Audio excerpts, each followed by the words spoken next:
Salut, je m'appelle Rémi, je vais te présenter dans ce nouveau projet mon nouveau van que je vais aménager pour transporter ma moto sur circuit, pouvoir partir en vacances à deux et le tout en ayant un véhicule qui puisse encore servir de fourgon et qui ne soit pas totalement dédié à un van aménagé.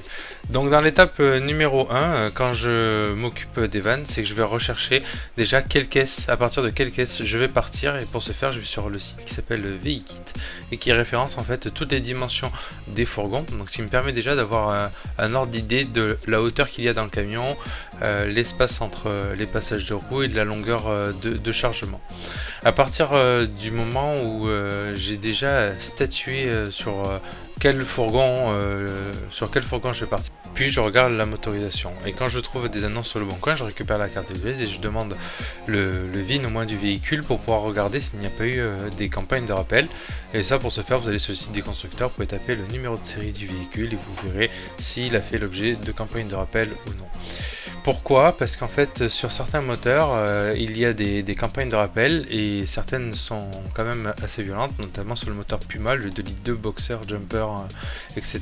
Vous avez des pistons qui fondent au-delà d'un kilométrage pas énorme.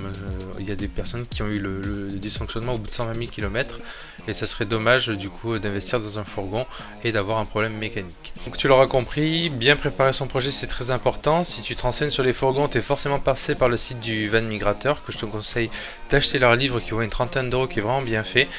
Et quand je te dis bien préparer ton projet, c'est vraiment te poser les bonnes questions en fonction du véhicule que tu vas acheter.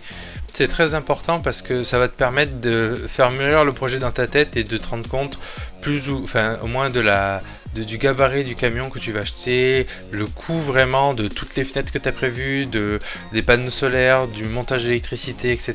pour que tu aies le moins de surprises possible. Par exemple, dans mon cas, j'ai acheté un Renault Master de 2012, un L2H2, j'étais persuadé que tout allait bien, et en fait quand j'ai voulu me renseigner pour l'homologation VSP, je me suis rendu compte que si les fenêtres n'étaient pas posées par un carrossier, il fallait que je ne pourrais pas en fait faire les ouvertures moi-même sur mon fourgon. Également, à partir du moment où tu as ton fourgon qui est vide, et si tu as prévu de l'aménager et de passer une homologation, il faut le peser. Alors donc, on arrête tout ce qu'on fait de suite, on pèse le camion.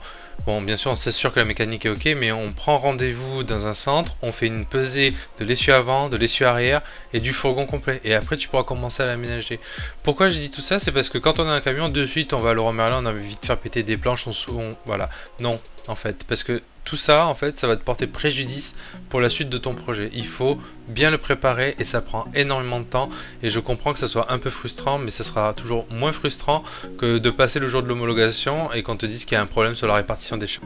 Donc on est en France, vous le savez très bien, les normes changent tout le temps. Donc le mieux c'est de contacter l'Adréal de ton département. Donc la présentation à l'expert est facturée 90 € et on vous donne du coup tout ce que je vous expliquais par rapport à juste avant. Donc le tableau pour la répartition des charges en fonction des cieux, il demande l'immatriculation du véhicule et après il nous explique tout plein de petits trucs qui sont super importants quand tu aménages un camion, notamment les découpages des cabines, de ne pas couper les renforts, les passages pour circuler dans le véhicule, donc les ouvertures réglementaires, donc on met pas les meubles n'importe comment, même si on les fixe au sol, on laisse bien les accès pour pouvoir s'échapper du véhicule.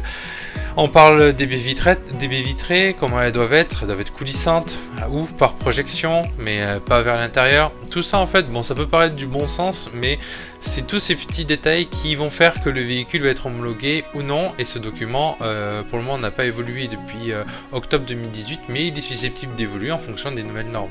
Pareil, si vous voulez rajouter des sièges à l'arrière de votre véhicule pour passer votre véhicule de 3 places à 4 ou 5 places, il faut faire poser les sièges par une personne homologuée, une personne agréée, et ainsi de suite. Bon, fin du blabla, on a notre fourgon, on connaît notre projet, donc on va passer par l'étape 0, à savoir l'état des lieux du véhicule qu'on vient d'acheter.